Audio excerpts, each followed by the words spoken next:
नमस्कार। मैं विश्वास उडगी। कपोल कोऑपरेटिव बैंक 25 सितंबर को रिजर्व बैंक ऑफ इंडिया ने उसका बैंकिंग लाइसेंस विड्रॉ किया और बहुत एक हंगामा हो गया है। वैसे देखा जाए तो पिछले 20 साल में 250 कोऑपरेटिव बैंक बंद हो चुके हैं। उसमें से बहुत कम कोऑपरेटिव बैंक्स बड़े कोऑपरेटिव बैंक में मर्ज हो गई है, लेकिन ये वॉलेंटरी मर्जर था। इसमें रिजर्व बैंक ऑफ इंडिया सिर्फ अप्रूवल देती है। कपोल कोऑपरेटिव बैंक को किसी भी बैंक ने हाथ नहीं लगाया है, ये फैक्ट है। अब 2019 के बाद कपोल कोऑपरेटिव बैंक का बोर्ड काम करता था और उसका बैंकिंग लाइसेंस अभी आरबीआई ने विड्रॉ किया। लेकिन हम देखेंगे कि 2014 से लेकर 2019 तक कपोल कोऑपरेटिव बैंक एक एडमिनिस्ट्रेशन के अंडर, मतलब सेक्शन 35 का जो एक क्लॉज है आरबीआई एक्ट का, उसके अंडर, मतलब एडमिनिस्ट्रेटर के अंडर काम करती थी। एक अच्छी बात थी कि वो एडमिनिस्ट्रेटर विड्रॉ हो गया और रिजर्व बैंक ऑफ इंडिया ने सोचा कि कपोल कोऑपरेटिव बैंक काम कर सकती है, इसलिए बोर्ड को रिस्टोर कर दिया गया। लेकिन 19, 20, 21, 22, अभी 23 में ये बैंक उसके नॉन परफॉर्मिंग एसेट और उसके विलफुल लोन डिफ़ॉल्टर जो है, इन्होंने सबने मिलके बैंक का शेयर कैपिटल ये निगेटिव कर दिया है। रिकवरी कुछ भी नहीं है। और ऐसे हालात में रिजर्व बैंक ऑफ इंडिया ने लाइसेंस विड्रॉ करते हुए कहा कि in the interest of depositors हम इसको बंद करना चाहते हैं, लाइसेंस विड्रॉ करना चाहते हैं। अब सवाल ये है कि अब तक 5 लाख रुपए सारे डिपॉजिटर्स को मिले हैं, और वो 5 लाख क्यों मिले हैं? बहुत से लोग ये नहीं जानते कि वो कैसे मिले हैं। 2021 में अगस्त महीने में पार्लियामेंट में deposit insurance credit guarantee corporation act 1961 में एक अमेंडमेंट हुआ। वो अमेंडमेंट जब हुआ तो उसमें अमेंडमेंट ये हुआ कि जब किसी बैंक में खतरा पैदा होता है तो रिजर्व बैंक ऑफ इंडिया अपनी जो सब्सिडी कंपनी है डीआईसीजीसी, इसको आगे करा के 90 दिन के अंदर, मतलब नोटिफिकेशन निकलने के बाद 90 दिन के अंदर जितने भी डिपॉजिटर्स है 5 लाख तक उनका जो डिपॉजिट है उसको वापस करेगी। उसका जो केवाईसी नॉर्म होता है वो पूरा करने के बाद करेगी। तो कपोल कोऑपरेटिव बैंक में ये प्रोसेस अभी पूरा हुआ है। शायद कुछ लोगों का अभी 5 लाख नहीं मिला होगा क्योंकि उनका केवाईसी नॉर्म पूरा नहीं होगा, लेकिन उनका वो हक बनता है कानूनन कि उनके डिपॉजिट इंश्योरेंस के हिसाब से 5 लाख उनको मिलने चाहिए, अप टू 5 लाख तो वो मिलेंगे। तो उनके कुछ केसेस अभी भी पेंडिंग हो सकते हैं, उसको रिप्रेजेंट किया जा सकता है, उनको पैसा मिल सकता है, लेकिन 5 लाख तक ही मिलेंगे। और 5 लाख के ऊपर वाले जिनका पैसा है उसके बारे में डीआईसीसी एक्ट का अमेंडमेंट जो अगस्त 21 में आया है वो ये कहता है कि अबव 5 लाख नहीं मिलेगा। और ये सवाल सिर्फ कपोल कोऑपरेटिव बैंक का नहीं है, ये सारे कोऑपरेटिव बैंकिंग सिस्टम का है। और not only cooperative banking system, ये पूरे बैंकिंग सिस्टम का सवाल है कि इस देश में ऐसा कानून बन गया कि कोई बैंक अगर डूबती है तो 5 लाख तक का डिपॉजिट जो इंश्योर किया गया है उतने तक ही पैसा मिलेगा। अब हमको समझने की ज़रूरत है। ये कानून अभी 2021 में आया, उसके बाद 21 कोऑपरेटिव बैंकों में रिजर्व बैंक ऑफ इंडिया ने एक झटके में नोटिफिकेशन निकाल के, जिसमें कपोल कोऑपरेटिव भी है, 90 दिन के अंदर 5 लाख मिल जाएंगे ये कहा। तो इसलिए कपोल कोऑपरेटिव को मिले। बात यहाँ तक ख़त्म नहीं होती। सवाल ये है कि 5 लाख के आगे कितने लोग हैं। अब मालूम ये होता है कि 26 तारीख के बाद कि अभी भी 1600 लोग, मतलब 1600 लोग ऐसे डिपॉजिटर हैं जिनका पैसा 5 लाख से 10 लाख तक होगा, 10 लाख से शायद 1 करोड़ या 3 करोड़ भी होगा। लेकिन हम ज़्यादातर ये जान सकते हैं कि ज़्यादा लोग, मतलब 20 लाख के ऊपर शायद इस बैंक में 50 से ज़्यादा लोग नहीं होंगे, लेकिन ज़्यादातर 1500 लोग, इनका पैसा ये 20 लाख के नीचे ही है, 10 लाख के नीचे ही है।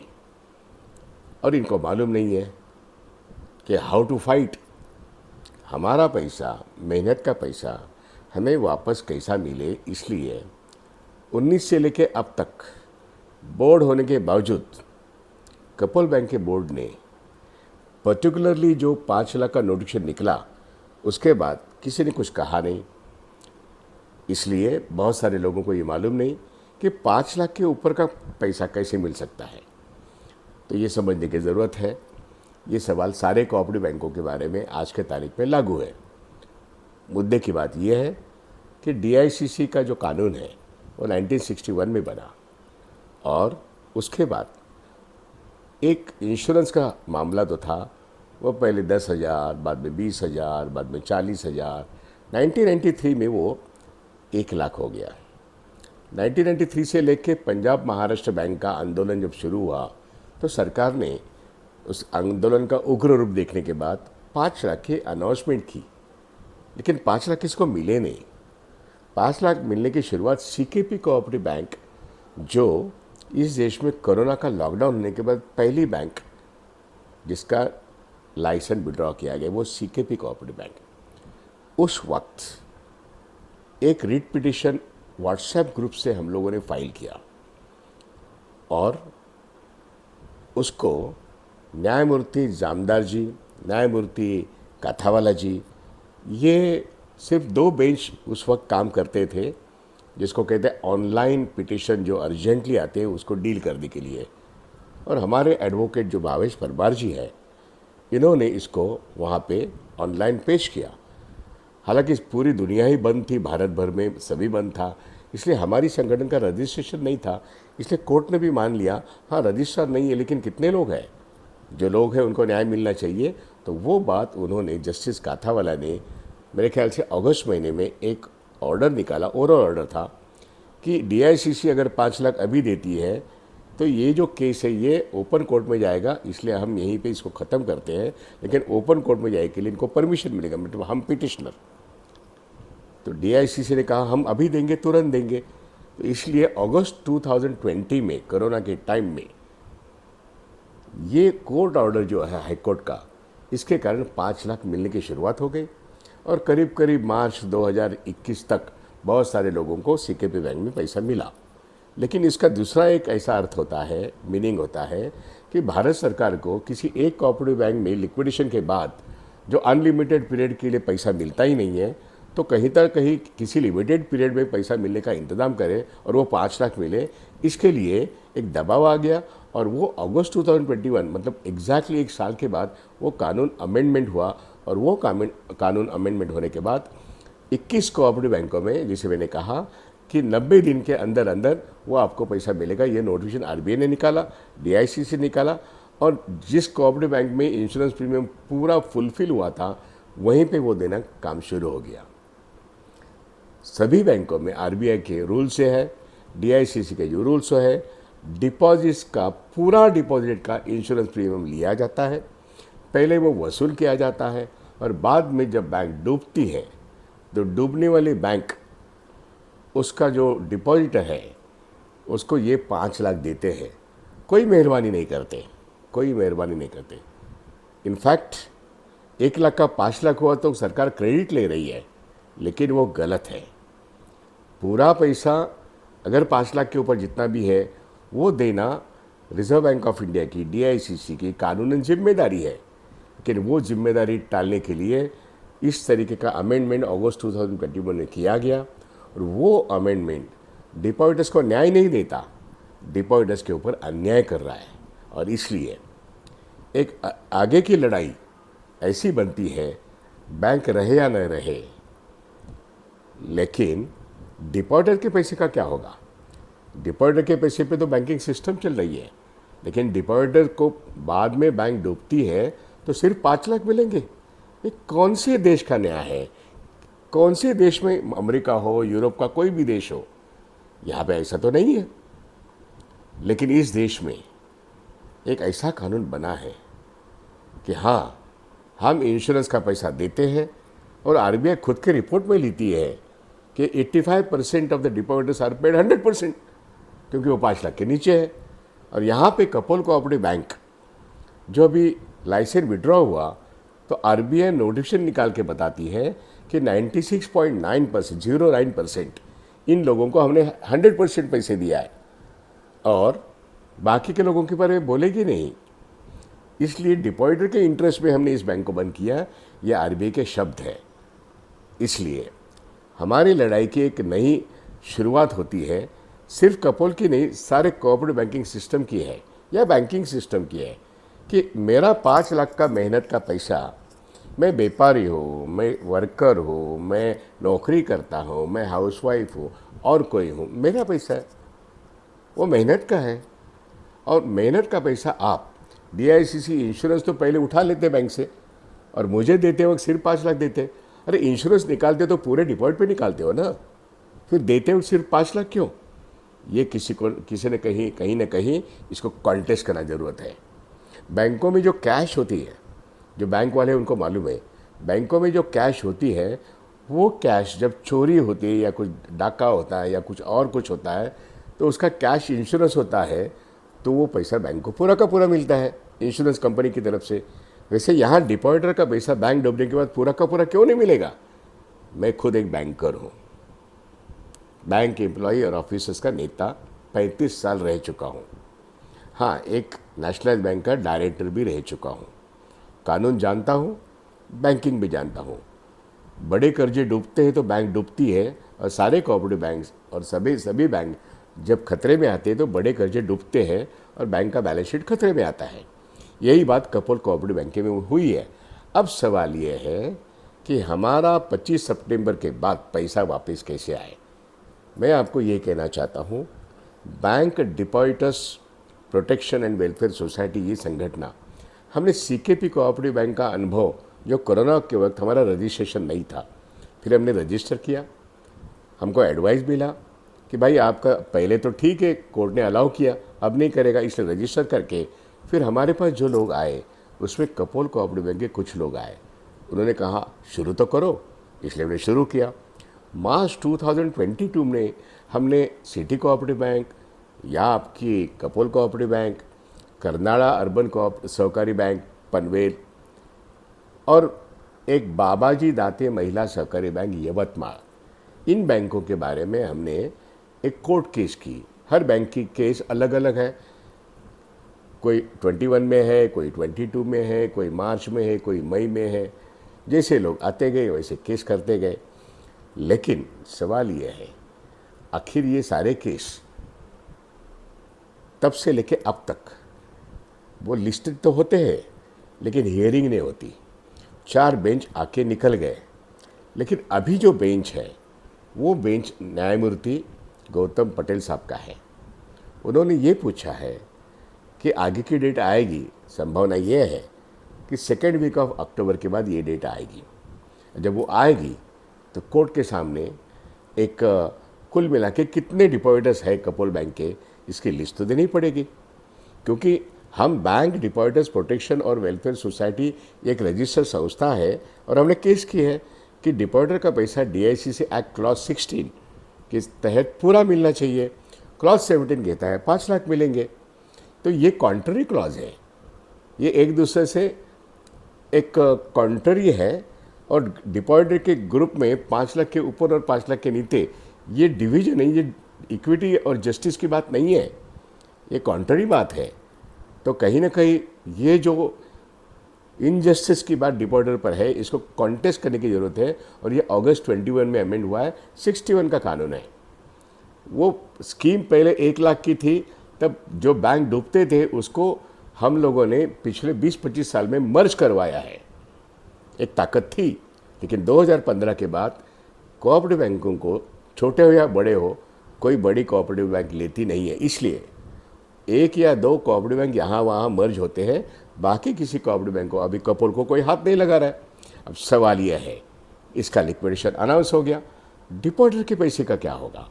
इसको हमने जो कॉन्टेस्ट किया मार्च में, हमको एक लिस्ट बनानी है डिपॉजिटर को, और वो लिस्ट बना के कोर्ट में दाखिल करनी है। वो इसलिए कि इतने सारे लोगों के ऊपर अन्याय हो रहा है, इनका पूरा पैसा डीआईसीसी एक्ट क्लॉज 16 में वापस आना ज़रूरी है, कि because bank is no more now, उसका लाइसेंस ख़त्म हो गया है। तो कानूनन सब पैसा पूरा मिलना चाहिए, entire money should be refunded, ये क्लॉज में लिखा है। लेकिन फिर क्लॉज 17 5 लाख आके ये कॉन्ट्ररी हो गया। How you can discriminate between the depositors two groups, ये सवाल यहाँ पे खड़ा होता है। कानून ये इस तरीके से इनजस्टिस नहीं कर सकता, इसलिए we have to challenge it. और भारत में पहली बार डीआईसीसी कानून का ये इनजस्टिस वाला 5 लाख वाला जो मुद्दा है, इसको कानून करने की बात इन 4-5 बैंकों में हम लोग कर रहे हैं। और इसलिए हमारी अपील ये है कि कोऑपरेटिव बैंकों में, पर्टिकुलरली अभी कपोल कोऑपरेटिव बैंक का केस जब आएगा तो हमको लिस्ट देनी पड़ेगी, और इस लिस्ट में अगर 1600 लोग आ सकते हैं तो 1600 लोगों तक पहुंचने के लिए हम लिखेंगे, हम मीटिंग करेंगे, लेकिन ये वीडियो करके उनके तरफ हम पहुंचेंगे और बोलेंगे भाई आपका इंटरेस्ट, लास्ट ऑप्शन कोर्ट है। बैंक तो ख़त्म हो गया है, बैंक का बोर्ड नहीं है, अब लिक्विडेटर आएगा, लिक्विडेटर आएगा तो उस कितने साल लिक्विडेशन चलेगा किसी को मालूम नहीं। लेकिन हमारी केस कोर्ट में है, कोर्ट में कानून की बात चलती है, इसलिए किसके बारे में ये कानून है, वो लोग अगर केस में आते हैं तो कहीं ना कहीं उनके लिए हमारे जो एडवोकेट है वो बात करेंगे, और उनकी जो फीस है वो देने के लिए हम एक साथ आते हैं तो कहीं ना कहीं ये बात बनेगी, नहीं तो फिर ये बात बिगड़ेगी। इसलिए हमको, अगर हम पर जो इनजस्टिस हो रहा है कि हमारा 5 लाख के ऊपर का पैसा, चाहे वो 2 लाख बचे हैं, 4 लाख बचे हैं, 5 लाख बचे हैं, अभी हमें मालूम है कि 1600 जो डिपॉजिटर्स है उसमें से मैंने जैसा विश्लेषण किया कि ज़्यादातर लोग ये 20 लाख के अंदर के, मतलब 5 लाख से लेके 20 लाख तक, और 20 लाख के ऊपर शायद एक 50 भी नहीं होंगे, एक अंदाज़ा है। लेकिन ये लिस्ट हमारे हाथ में नहीं है, इसलिए हम लोगों को बोलते हैं कि ज्वाइन अवर व्हाट्सएप ग्रुप। आज के व्हाट्सएप ग्रुप में जहाँ पर केस हमने की है, उस केस में ज्वाइन होने के लिए 157 लोग वहाँ पे इकट्ठे हो गए। लेकिन ये काफ़ी नहीं है, कम से कम 300, 400, 500 लोग आना बहुत ज़रूरी है। जितने लोग ज़्यादा आते हैं उनका वकील का खर्चा कम रहेगा, ये हमारी सोच है। ये हम मिशन के हिसाब से करते हैं, ये कोई बिजनेस नहीं है। और इसलिए ज़्यादा लोग आते हैं तो उनके ऊपर वकील के फ़ी का बोझा कम रह सकता है। ये थ्योरी हमारी है, ये हमने मीटिंग लेके बोली है, ये हमने लिख के बोला है। लेकिन लोगों तक पहुंचने के लिए ये वीडियो बहुत अच्छा काम करेगा। इसलिए उस सजेशन के तहत कानून का क्या प्रावधान है, हमको क्यों लड़ना चाहिए, और हमारे पैसे के लिए अगर हम नहीं लड़े तो कौन लड़ेगा। मैं खुद एक बैंकिंग व्यवस्था में bank employ, bank officer, banking व्यवस्था के लिए काम करता हूँ, लेकिन बैंक डिपॉजिटर नहीं रहेगी तो बैंकिंग व्यवस्था कैसे रहेगी। इसलिए जिनके जिम्मेदारी पर या जिनके ऊपर पूरा एक माहौल खड़ा है बैंकिंग सिस्टम का, वो डिपॉजिटर है, और डिपॉजिटर मरेगा तो हम कैसे ज़िंदा रहेंगे, बैंकिंग व्यवस्था कैसे ज़िंदा रहेगी। और बैंक बंद होने का ये बहुत बड़ा क्राइसिस बैंकिंग सिस्टम में भारत सरकार, हम देख रहे हैं कि पिछले 10 साल में बहुत बड़े पैमाने पे बैंक बंद हो रही है।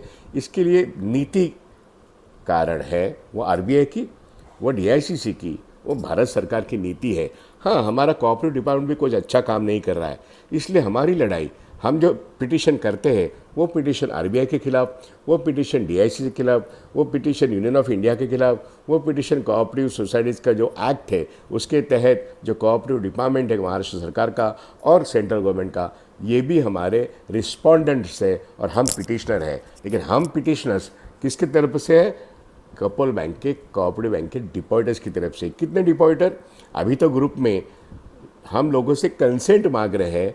जब लोग लिखित रूप में देंगे कि हाँ, हम ये हमारा केवाईसी है, ये हमारे डिपॉजिट्स हैं, हम आपके मेंबर होना चाहते हैं, तभी वो लिस्ट हम कोर्ट में हाजिर कर सकते हैं। तो इसलिए मैंने ये वीडियो किया है। जो लोग कंसेंट लेटर ज्वाइन करके हमारे ग्रुप में ज्वाइन होंगे, वो आज के तारीख में उसकी संख्या कम है, लेकिन बहुत सारे लोगों को ये मालूम ही नहीं क्या हो रहा है, क्योंकि 25 सितंबर को ये लाइसेंस पूरा ख़त्म हो गया है। और उसके बाद बहुत सारे, उनकी एज जो है 60 के ऊपर वाले एज है, 65 के ऊपर वाले एज है, कुछ लोग तो 75 और 80 के भी है। ये लोग मीटिंग में नहीं आ सकते। ऐसे लोगों के लिए ये एक, जिसको कहते हैं वीडियो के ज़रिए समझाने की बात, उनके तक पहुंचने की बात हम कर रहे हैं। उनको मालूम हो गया तो आएंगे, नहीं मालूम हो गया तो दूसरों लोगों ने उनको मालूम करने के लिए मदद करनी चाहिए। इसलिए ये कोशिश है कि आप सब लोग 1, 2 या 3 दिन के अंदर ही अंदर आपकी जो कंसेंट लेटर है वो पहले दो। उसके बाद बैंक अकाउंट जो रिलीज़ किया है, जो regularly bank of Maharashtra cooperative branch में अकाउंट है उस अकाउंट में आपको कितना पैसा जमा करना है उसके बारे में दूसरा लेटर है, वो भी ग्रुप में लिखा है। ज़्यादा लोग आते हैं तो कम कंट्रीब्यूशन रहेगा, कम लोग आते हैं तो ज़्यादा कंट्रीब्यूशन रहेगा। लेकिन ज़्यादा है ज़्यादा नहीं हो सकता, क्योंकि आपकी अगर लाखों की कीमत डिपॉजिट वहाँ पे पड़ी है तो वो सड़ जाएगी। उसका हक आपका है, आपके पैसे पर आपका हक है, इसलिए लड़ना आपका काम है। आपकी लड़ाई के लिए मदद हो, इसलिए bank depositors protection and welfare society एक इनिशिएटिव लेके आगे आ रहा है, और आप इस इनिशिएटिव को सपोर्ट करें ताकि सेकेंड वीक के दरमियान जस्टिस गौतम पटेल का जो बेंच है, मुंबई हाईकोर्ट का सीनियर बेंच है, इनके सामने ये केस आएगी।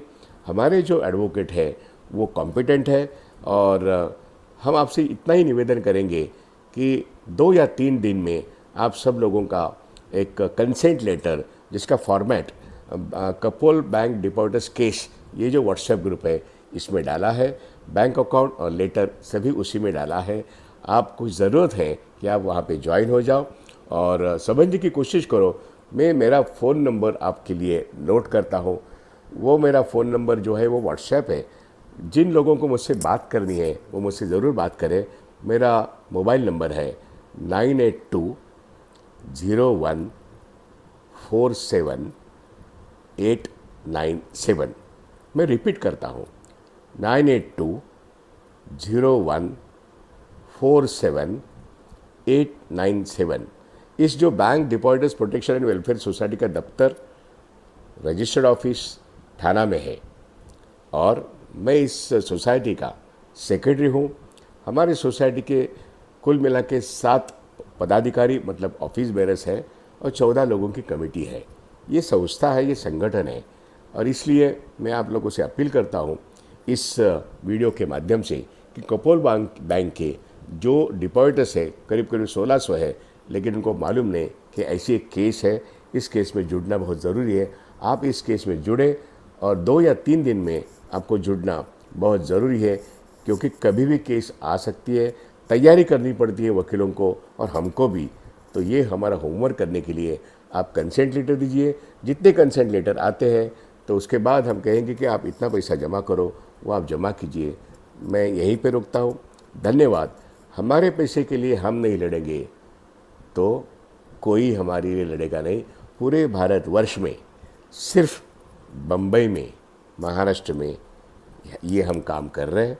DICC कानून जिस ढंग से 5 लाख का पैसा आ रहा है और बचा हुआ पैसा, आपका पैसा, कोई तो लूट रहा है।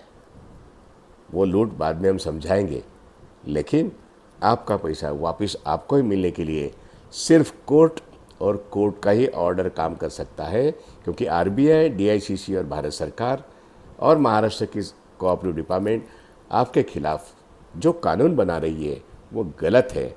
उसके खिलाफ लड़ना आपका और हमारा काम है। हम साथ में लड़ेंगे और साथ में जीतेंगे। हम लड़ेंगे और हम जीतेंगे, ये हमारा वचन है। धन्यवाद।